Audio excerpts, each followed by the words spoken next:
So, Silent Hill 2. What can I possibly say about it without regurgitating practically what half the Silent Hill fanbase has said already? Not much, so I won't spend too much time on it, but I do think I can give my own little spin on Silent Hill 2's themes and plot, and exactly why I think it had such a big impact on people in 2001 comparatively to its predecessor.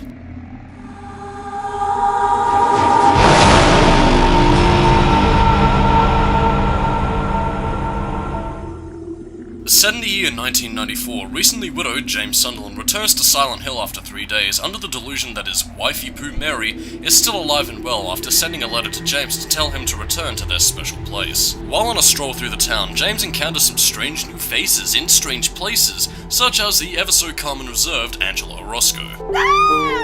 And who could forget the ever so sane and reasonable Eddie Dombrowski? Killing a person ain't no big deal.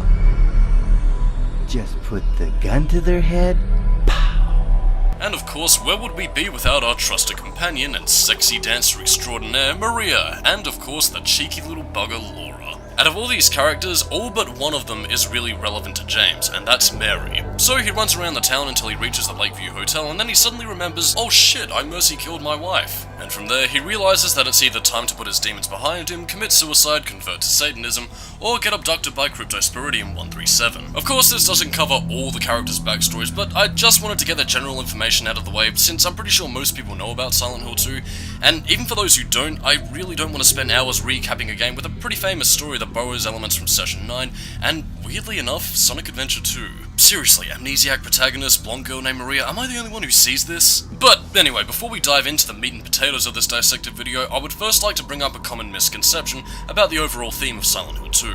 For as many times that I play this game, I often see people thinking that the overall theme of Silent Hill 2 is crime and punishment, in that the crime James had committed was killing his wife, and his punishment is in the form of his guilt, which manifested itself throughout the town through the various monsters, situations, and creatures. And while I can see why many people would think that crime and punishment as a main theme would be the case since James is the main character, so naturally we have a better idea of his struggles compared to Eddie or Angela. However, since this show was more about exploring ideas and divulging my own conclusions about the game's themes, rather than attempting to assert some sort of authority that most people would consider the truth, then I think I might have found something on Silent Hill 2 which, well, probably not entirely original considering how overanalyzed Silent Hill 2 already is. I do, however, think I found that Silent Hill 2's main theme might be a little bit more potent than what many might expect. So on that note, grab some chips and dip, crack open a Pepsi, maybe even get a cuddly plushie for those of you who are easily scared, and join me as I dissect the main theme of Silent Hill 2.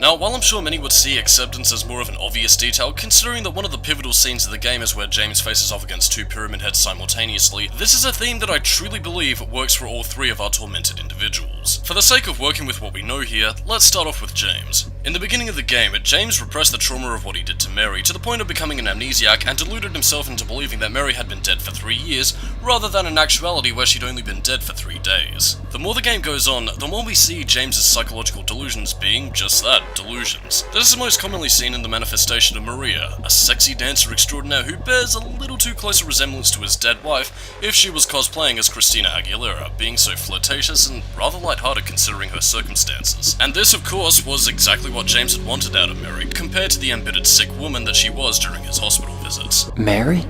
What do you want, James? I brought you some flowers. Flowers? I don't want any damn flowers. What are you looking at? Get the hell out of here! Leave me alone already! However, the more he sees and realizes what's going on, putting the pieces together in his brain and seeing Maria skewered alive time and time again by the manifestation of his guilt, he realizes what he's done and ultimately accepts the fact that he no longer needs his delusions and comes to peace with himself and finally accepts reality. Cue triumphant heavy metal music and angelic choir. However, the key difference with what James does with his acceptance is ultimately up to the player. Whether he decides to leave Silent Hill with Laura, kills himself to join his wife, or even decides to join the glory of the Furon Empire. The point remains that James by game's end accepts his actions and is free to choose the path he walks. But I think most of you probably already knew that part, so let's dive into our next patient, Eddie Dombrowski. So, what do we know about him? First things first, we meet Eddie inside the apartment complex, puking his guts out and denying that he killed the dead man in the fridge. But first, let's delve into what dark secrets that Eddie hides. Within that very same apartment complex, there is a room adjacent to the bathroom where you can find torn up posters of football paraphernalia. And given that Eddie's a rather chubby man, I think we can see exactly why people would have been making fun of him with their eyes. And though it's never outright stated compared to Angela or James's trauma, the verbal and psychological abuse had definitely weighed a heavy toll on Eddie's mind. And as the game goes on, we slowly see the theme of acceptance progress with each time we meet Eddie. It wasn't me. I didn't do it. But if you did something bad, why don't you just say you were sorry? It's no good. They wouldn't listen. Nobody will ever forgive me. Killing a person ain't no big deal. Just put the gun to their head. Pow. That guy, he had it coming. He was making fun of me with his eyes, like that other one. Just for that, you killed him? What do you mean, just for that? Eddie, you can't just kill someone because of the way they looked at you. Oh yeah? Why not? Till now I always let people walk all over me. Just like that stupid dog. From now on, if anyone makes fun of me, I'll kill him. Just like that. And it's at this point of the game that we see Eddie truly snap and accept the warped idea that anybody who makes fun of him for even the slightest look deserves to die. Accepting exactly what he is as a ruthless killer. The world bit him hard and Eddie decided to bite back. And unlike James, who decides to let go of his past, Eddie clings to his abusive past as justification for doing what he does. And now for our last victim, patient, Angela Orozco. Angela's story, unlike Eddie's, is a little bit more direct in terms of how her arc develops, though some details are a little bit more up to the player's intuition to piece together the facts before ultimately recognizing what it is that Angela comes to accept, which is, suffice it to say, her suicide by walking up a flight of burning stairs. Of course, the events that lead up to this decision are heavily implied by the scene in the apartment buildings where James confronted her about the knife. It's easier just to run. Besides, is what we deserve. So much like James and Eddie, Angela was indeed running from her guilt and refusing to accept the fact that she had killed her abusive father, culminating in her travelling to Silent Hill to hunt down her mother and brother. But notice as the game goes on, she neglects to mention her brother and soon only starts speaking about finding her mother. I'm looking for my mama. I mean my mother. It's been so long since I've seen her. I thought my father and brother were here, but I can't find them either. Did you find your mother? Not yet. She's not anywhere. And though it's not exactly made clear what Angela's relationship with her sibling or mother actually was, it might have been a little bit more psychological than the physical abuse that she suffered at the hands of her father. Even Mama said it.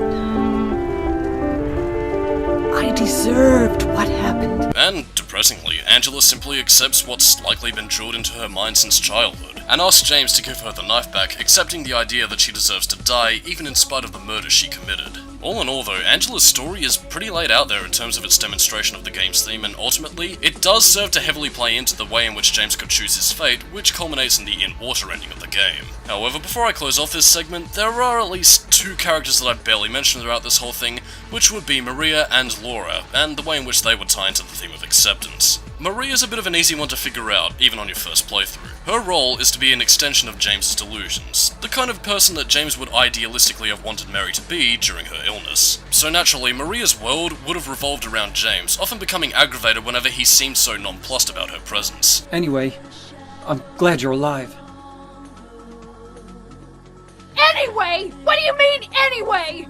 You don't sound very happy to see me. In addition, while she might not outright state her intentions, up until the final boss anyway, the one thing that is made clear, whether she's subconsciously doing it or is compelled to by the nature of Silent Hill's rules akin to Lisa Garland and DJ Ricks, is that she's forced to obey the intended purpose of her existence, accepting that she needs James in order to survive, since James's acceptance of his delusions and fantasy Mary is all that's keeping Maria alive. In a way, that's actually a surprisingly touching story. In fact, I'd love to see a Silent Hill game that tries to do something similar to the whole concept of we were always a monster but we didn't know it kind of story thread. A little simplistic of a story, maybe, but one that I do think could make for some pretty good tragedy if the writers play their cards right. But now we get to Laura, who, again like Maria, is a character that serves to be a little bit more of an extension on James, rather than a character with her own story arc in mind. With Laura, it's a little bit harder to define in terms of where she'd play with the themes of acceptance in the narrative, but while this might be a very ending-specific thing, I'd say the Leave ending is where Laura and the theme of acceptance fit in together. She's seen walking out of the town with James following closely behind her, implicit that James has decided to take care of her as Mary intended on doing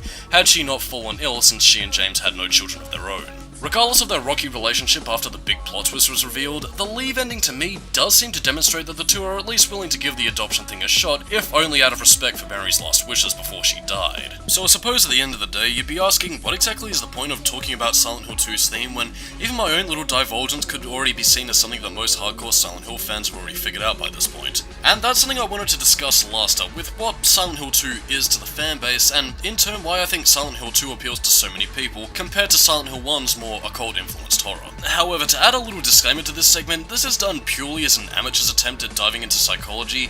I mean, I'm not an expert or anything, and neither am I really qualified to speak on what a good chunk of the fanbase probably already divulges from their experience of Silent Hill 2, but given the nature of this show, I'm here to dissect what I've seen and experienced from people who love Silent Hill 2's story, and why exactly I think that appeals to others, as well as myself given that it shares Sonic Adventure 2's title as my favourite video game of all time. Anyway, from what I've seen of the Silent Hill fanbase, what Silent Hill 2 does, instead of dealing with cults and demons and occult magic and all that kind of stuff, is that it focuses more on human emotions and confronting personal fears and guilt. So, comparatively to Silent Hill 1, which sought to alienate the player with its use of religious cults and demons, Silent Hill 2 instead draws the player in by going for more of an introspective approach. And that in and of itself fascinates me, both from an in-game perspective, but also in a meta sense. Mostly because I think it's whether people consciously realize it or not, they seem to be identifying with James, Eddie, or Angela about their own personal struggles. Whether you were a victim of bullying during your childhood and adolescent years like Eddie, physically or psychologically abused by your family like Angela, or even suffered the loss of someone close to you like James. Silent Hill 2 manages to cover a great deal of suffering that many can relate to, and I think it's because of that,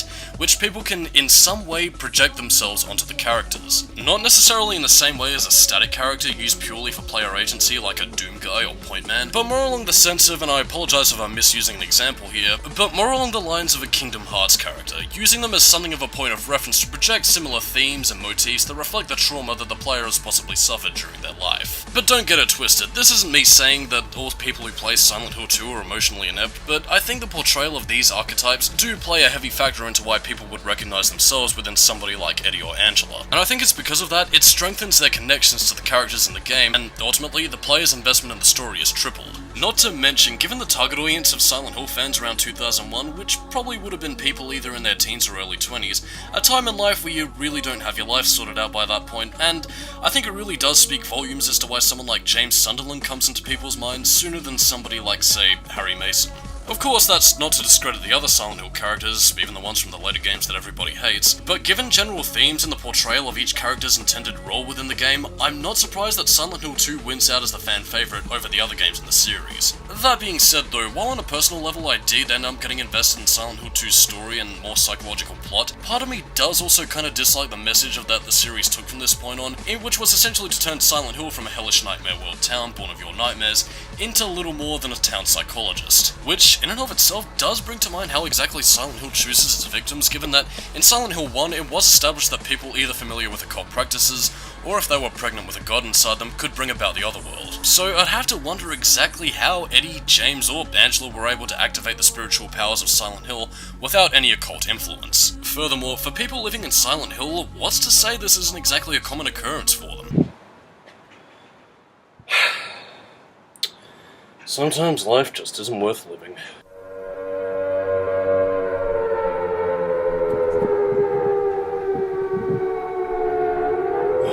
Not again. I guess Team Silent left the town's power intentionally vague so they wouldn't have to establish a set of rules that might be contradicted with whatever Silent Hill game idea they wanted to make next, but it is still something of a continuity hiccup given that Silent Hill 1 had already established that Silent Hill's power was more a result of Alessa acting as a psychokinetic medium between God and the town, and thus creating the other world. But anyway, all that aside, Silent Hill 2. Great game, masterful storytelling. Not really much I can say that the fanbase hasn't already said by this point. Though I suppose in hindsight, it probably wouldn't be a good idea to tell newcomers to the franchise that from this point forth, it's all downhill from here. Anyway, I'm Skully, keep it new metal, and next time we tackle Silent Hill 3. Catch you later.